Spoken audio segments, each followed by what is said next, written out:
look at the last stretch of hockey, maybe 4 or 5 games from this group. Where do you think the team's game is at? We're not far off. I think, we've had a couple good victories in there and some good stretches of hockey. I think just, the level that we've played at for most of the season, and especially when we put a really good stretch together, winning a lot of hockey games in the formula we had.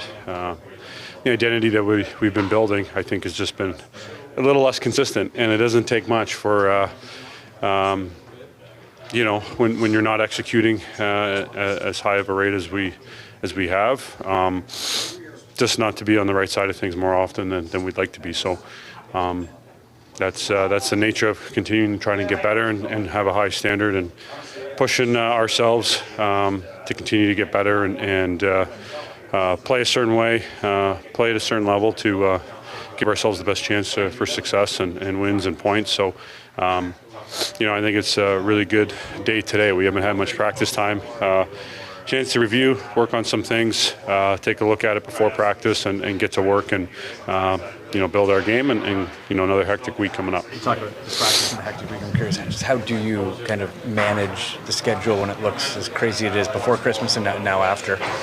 Yeah, that's all nature of playing in the league. So, whether that comes from the coaching staff and obviously performance staff and how they map out our days, and then as a team and obviously as an individual, everything that you're doing in preparation and to recover and making sure that you have the energy and the right mindset and focus and things that we need to go out there and execute, and the details in our game that have to be strong and consistent and sharp. So it's the never-ending battle and grind, and that's what makes playing in the league special and a lot of fun. There was a moment in warm-up the other night where Steven Lorentz got his helmet stuck in the glass. Have you ever seen anything like that happen? Yeah, I was telling Domes shortly after that, it's a first. That's an NHL first, I think. So it was quite the moment. I think we all got a good chuckle from it. When you talk about the busy schedule, have you got any time to watch the World Juniors at all and watch Easton Cowan a bit? Yeah, I've watched as much as I could. Tuned in last night, so I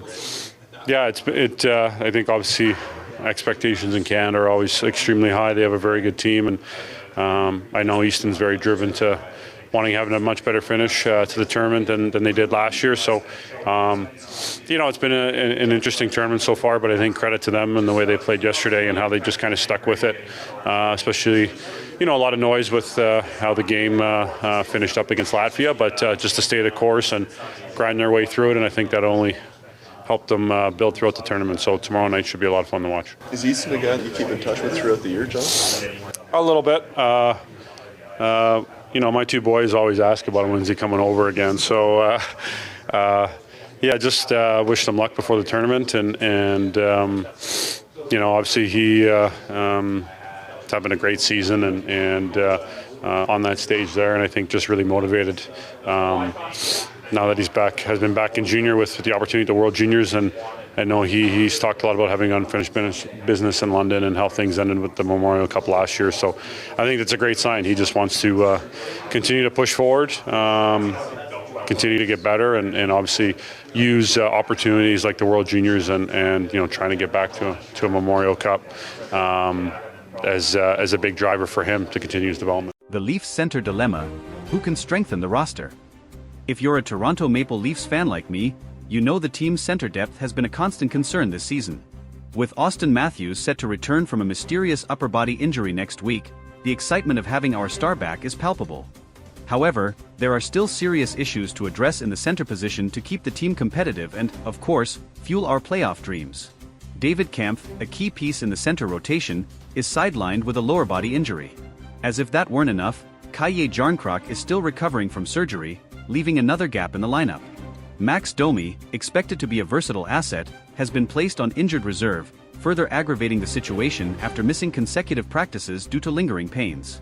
To sum it up, the Leafs are missing 4 functional centers, and the pressure to act is mounting. James Mirtle, a respected Leafs analyst and contributor to The Athletic, highlighted a series of potential trade targets to address this dilemma during his appearance on the J.D. Bunky's podcast. Among the names mentioned, 2 stood out: Nick Jugstad and, for the nostalgic fans, a possible reunion with Ryan O'Reilly. Jugstad seems to be Mirtle's favorite, and for good reason. The player, who signed a 2-year deal with the Utah Hockey Club last offseason, carries a manageable $2.1 million cap hit, which is essential for a team as salary cap-strapped as the Leafs. Additionally, standing at 6 feet 6 inches and weighing 205 pounds, he would bring not only physicality but also consistent offensive contributions. Jugstad is the most viable option for the Leafs right now, Myrtle stated on the podcast.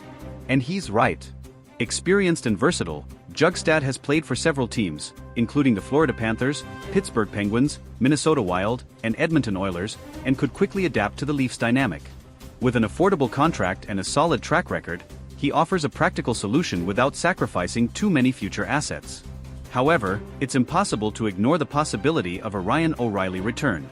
Yes, we know he chose the Nashville Predators last summer in search of a quieter environment, but the Leafs management still holds him in high regard. The 2019 Stanley Cup-winning captain with the St. Louis Blues is precisely the type of player any contender would love to have on their roster. However, the cost of bringing him back would be steep, both in terms of trade assets and cap space adjustments, as Nashville or a third team would need to retain part of his salary.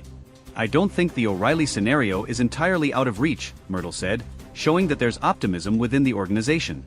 However, there are doubts about how much it's worth investing in a 33-year-old player, even with his impeccable credentials. Meanwhile, cheaper internal options like Steven Lorentz, Connor Dewar, Pontus Holmberg, and Fraser Minten have been mentioned. But let's be honest, these names might serve as short-term stopgaps, but they're far from offering the stability and impact the team needs. The pressure is all on GM Brad Treliving. He knows that despite the Leafs' solid performance so far, the center position is crucial to sustaining any championship aspirations.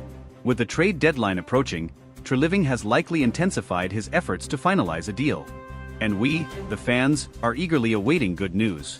For now, all we can do is trust that the team can weather this tough phase and hope a solution, whether it's Jugstad, O'Reilly, or another name, arrives before things spiral out of control. After all, as we all know, the Leafs don't have the luxury of wasting another season with a promising but incomplete roster. The time to act is now. The Leafs center dilemma, expanding on the potential solutions. The Toronto Maple Leafs, amidst another promising yet tumultuous season, face one of their most pressing challenges, addressing a depleted center lineup that threatens to derail their momentum. While the return of Auston Matthews is a beacon of hope, the broader picture remains dire, requiring urgent action from the front office. With Kampf, Jarnkrok, and Domi sidelined, the team's depth has been stretched thin. The immediate impact is clear on both ends of the ice. Defensively, the Leafs are struggling to suppress opposing top lines without reliable two-way centers. Offensively, puck distribution and power play setups have been less dynamic, as the makeshift lineups lack the same chemistry. This imbalance underscores the necessity for reinforcements. Nick Jugstad, as highlighted by James Myrtle, presents the most realistic trade option. His affordable contract and towering physical presence align perfectly with the Leafs' needs. Beyond his imposing stature, Jugstad brings versatility. He can play both center and wing, a flexibility that would allow head coach Sheldon Keefe to adjust the lineup dynamically. However, acquiring Jugstad isn't without complications. The Utah Hockey Club, formerly the Arizona Coyotes, is currently rebuilding but may still demand a premium return for their experienced forward. The Leafs will likely need to part with a mid-tier prospect or draft pick to make the deal work. With their prospect pool already thin, Treliving faces a tough decision. Another name that excites fans and analysts alike is Ryan O'Reilly. The former Conn Smythe winner and Stanley Cup champion has a proven track record of elevating teams in high-stakes situations. His leadership during his brief stint with Toronto last season left a lasting impression. Yet, the Predators have little incentive to move him unless the offer is overwhelming.